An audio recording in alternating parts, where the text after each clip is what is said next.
In a world where the phone is ringing, the call is collect. Do you accept the Spooky Time Club? Dun dun dun! Is online one. We're so amazing, Rebecca. I swear, we're gonna get nothing but the best sponsors for this content. It's Jordan coming. Peele is going to reach out to us directly. It's like, oh, I got an idea for the Spooky Time Club.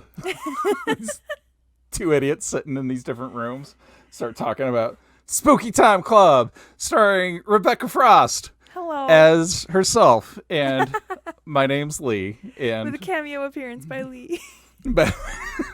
I'll be the first to die. Every week we talk about spooky time stuff because that's how we got our name. You know, other clubs solve crimes. We just talk could solve about a crime. We could. Give me a crime, I'll solve it. Could you solve the crime of what the hell did we watch this weekend? Rebecca, I gave you an assignment and you came through. And I gave you an assignment and you also came through. Oh my gosh. So maniacal laughter. So Rebecca said, hey, dummy, why don't you watch these two movies? And I said, what two movies? And you said... Well, what happened was I was talking about how my plan was to watch The Black Phone last weekend. And I was not aware it was based on a short story by Joe Hill. Right. And of course, my brain only knows to communicate by referencing other things. And so I said, oh, well, then you should watch In the Tall Grass, which is also based on a short written by Joe Hill. And we saw that because we saw the trailer for the Guillermo del Toro Cabinet of Curiosities. One of the segments will be directed by the director of In the Tall Grass. Oh yeah, yes, that's how that was the segue. Yes, it's all mystery enmeshed. Solved. That's the crime we solved. Like a wicker basket woven from tall grass. Which one do you want to start with? Well, I have. I'm just going to play the trailer for The Black Phone in the background while we're talking because I think that's the first one we started with, right? So we could start with that as our first thing to talk about. So, wow, that was definitely a movie. It was a lot. People kept telling me it was good, and I'm like, cool, I believe you. I did not expect to be so stressed out, and I know invested, and I know I say I get stressed out about a lot of things, but I was really stressed out about this movie, and I know I've said it 1,000 times before, but I am a sucker for an adaptation. So the second I found out this was based on a short story, and you said it was like 20 pages long, I was like, yeah, obviously. Okay, I'll just knock this out. And I Googled it. I found a PDF of it and read it in an afternoon because I was at work, so I had to like break it up. But I finished it and I was like, okay, that was an interesting story. I'll be curious to know how they adapt it because it's pretty straightforward. This kid gets abducted, and then it's about his 3 days maybe in this room. And the guy who kidnaps him, they call him the Grabber. The town, what's the name of the town? Like the town Grabber. It's like a suburb of Denver, but and it's alliterative, so it's like the Glendale Grabber or something. Okay. And in the story, he's described as grotesquely obese. Oh. And so I was like, well, that's weird because I know the movie has Ethan Hawke. Who's not grotesquely obese. He's the opposite. I would say he's quite slender and handsome. Yep. Not and that pretty ripped for a guy in his 50s. Pretty ripped. Yeah. Because as we see, he's got his shirt off. And his knife ready. Oh my gosh. Yeah. And I don't know where you want to start. Well, so like normally we do deep dives on stuff, and I was thinking maybe instead of doing deep dives, let's actually let people experience these movies for themselves. If they want to talk about it in the comments, if they saw it and they want to talk about it, then cool, let's talk about it in the comments. But like the story it's a ghost story. Yeah. Kind of. Yeah. It's a ghost story, and it's also I could be just not remembering anything, but have we ever really seen a movie about a child abduction from the child's perspective? Not that I'm familiar with, but when I was a kid, like, I was a really serious child when it came to movies, and if my parents had let me see anything about kids being abducted, I would have never gone to another movie again. Yeah. Yeah. Because I don't think I can remember any other movie that's like from the point of view of a child who has been abducted, Right. and to go through the whole process of, like, you see him, he's getting beat up as a kid. Oh, and which they is your got childhood. the seven. Oh yeah, they got the 70s down. Like, I mean, if you want to know what life was like in suburban America in the late 70s, it's basically Finney in the Black Phone. That's Carrie and I both said, oh yeah, that was our childhood. But, like, you see him, he's getting beat up at school. He's got an abusive dad at home. Like, He's got a 70s dad at home. he's got a is what 70s he's- dad at home. I had to give a friend a content warning. I was like, hey, heads up, this movie does feature some child abuse. And Yeah. they do not, like, some intense child abuse too. Like, Yeah. they do not shy away from it.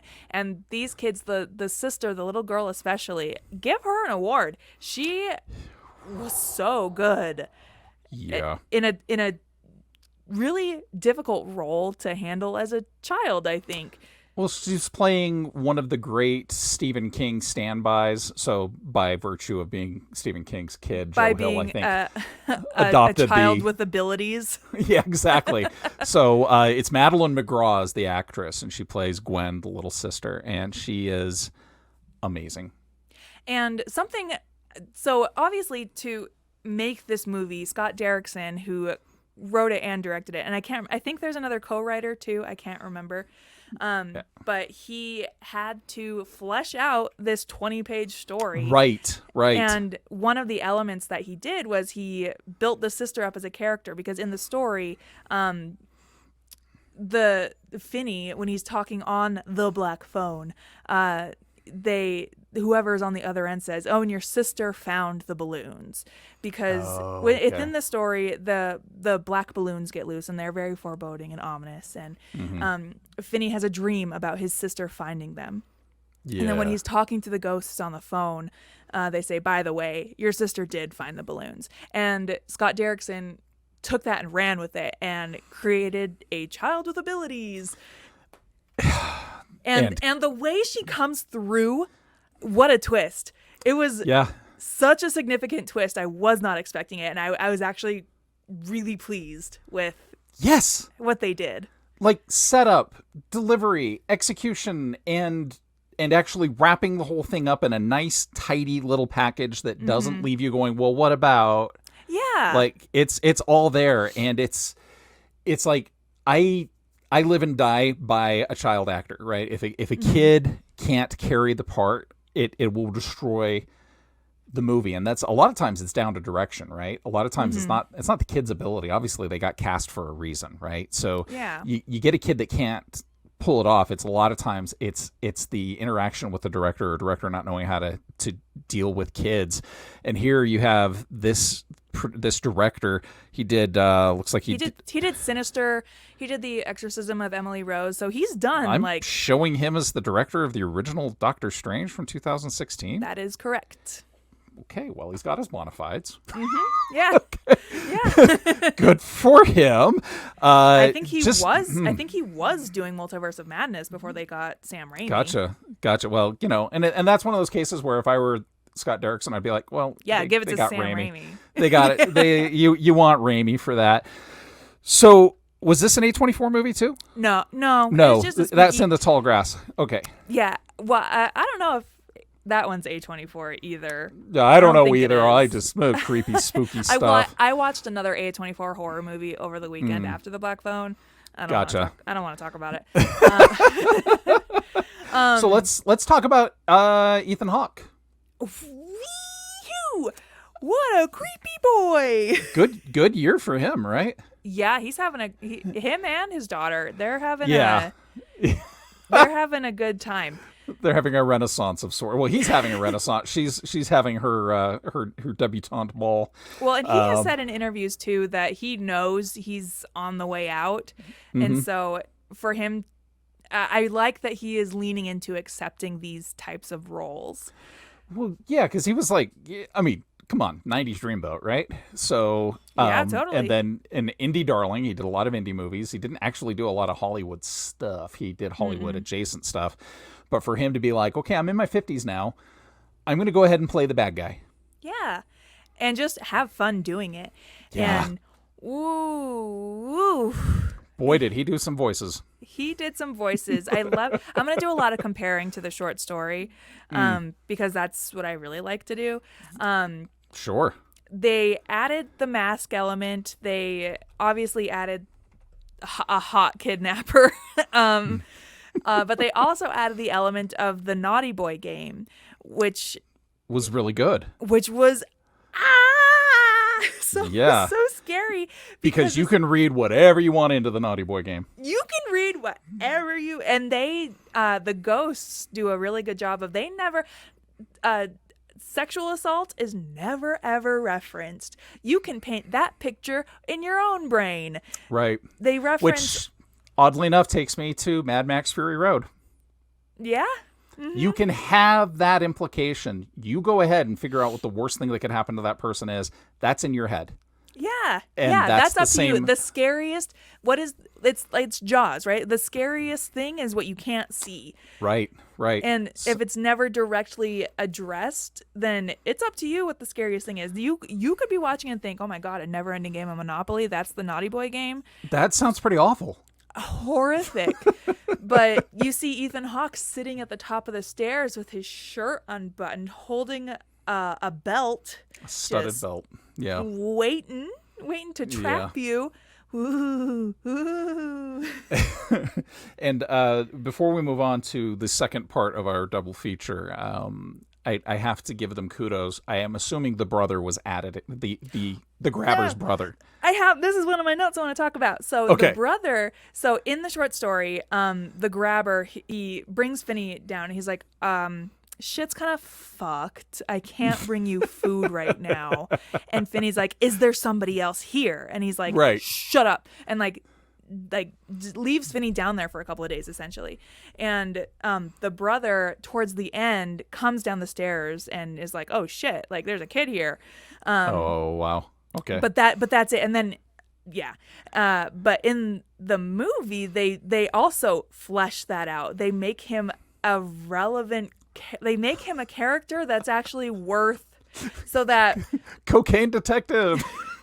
I mean, I don't know if I want to spoil or not, but whatever happens to him in the end, you are like, oh okay. Yeah. No, you didn't. Instead of just a random guy that you haven't even met before. Yeah. And I guess that's the magic of adapting a 20-page story, is that you However, can flesh things out. And they fleshed a lot of stuff out. The days that Yeah. Finney's in the cell or whatever, the movie has him doing stuff. He's got tasks to do. He's in an Yeah. escape room. In the Right. story, he is so hungry and so sick from being sprayed with wasp spray in the face. Is that what he was grabbing him with? Ugh. that Ugh. he spends his time just on the mattress between sleep and awake. Whereas Gotcha. in this, they actually give him stuff to do, Right. which was, I thought was really interesting. Another Yeah. thing, before we do move on, they lifted a lot of dialogue directly from the story. Good. Yeah, because I had read it earlier that day, I remembered a lot of the dialogue, and a lot of it is lifted directly from the story, which was so cool. Especially the cool killer final line that Finney gets of "It's for you." That's right out of the story. So And good. so good. I'm way more impressed than I expected to be with this movie. So are we, since this is our first official episode of Spooky Time Club, are we inducting the Black Phone into the Spooky Time Club? Oh, sure, yeah. All right. I Totes. second that. So our first inductee into the Spooky Time Club, I was the Black pacing Phone. around my living room like, do I need to pause this movie? I don't know. I talked my wife and my youngest into watching it, and it was one of the few movies I've seen in 6 months where there were no phones out. It was just eyes on screens. Yeah, And, it was. Yeah. It's a good one. Yeah. All Thoroughly right. So impressed. moving on to our next movie and potential inductee into the Spooky Time Club is In the Tall Grass. And I don't know if I want to thank you or tell you to go to hell on this one. This movie is like the Ring of horror movies, ironically, because Yeah. this movie was recommended to me, and so I was like, okay, I guess I'll give it a watch. Because typically, if someone recommends a movie to me, people don't just recommend movies to me willy nilly, right? Right. So They have a Rebecca metric that they're going off of. yeah, and so our friend Jeremiah was like, hey, you should watch this movie. I watched the trailer for it, and I'm like, okay, cool. Got super high. No, not with this movie. And then I No. watched this movie, and I was like, oh no, I made a mistake. I'm thinking of about 6 scenes in this movie that I would not want to watch under any other state of mind Especially than. when you get about like 3/4 of the way through, I was like, ah. Yeah. Yeah. Oh my gosh. So a couple of warnings. If you have any issues towards, I mean, it's hard to say. Like you look up, does the dog die? The dog dies. The dog dies, and it's a plot point. It's a plot point, and Yeah. you will see the dead dog. So we're going to warn Yeah. you about that first and foremost. But at the same time, does the dog die? Because this movie, oh my gosh, it's like you didn't tell me the one aspect that would have just pulled me in, and I'm just going to leave that alone. Wait, which one?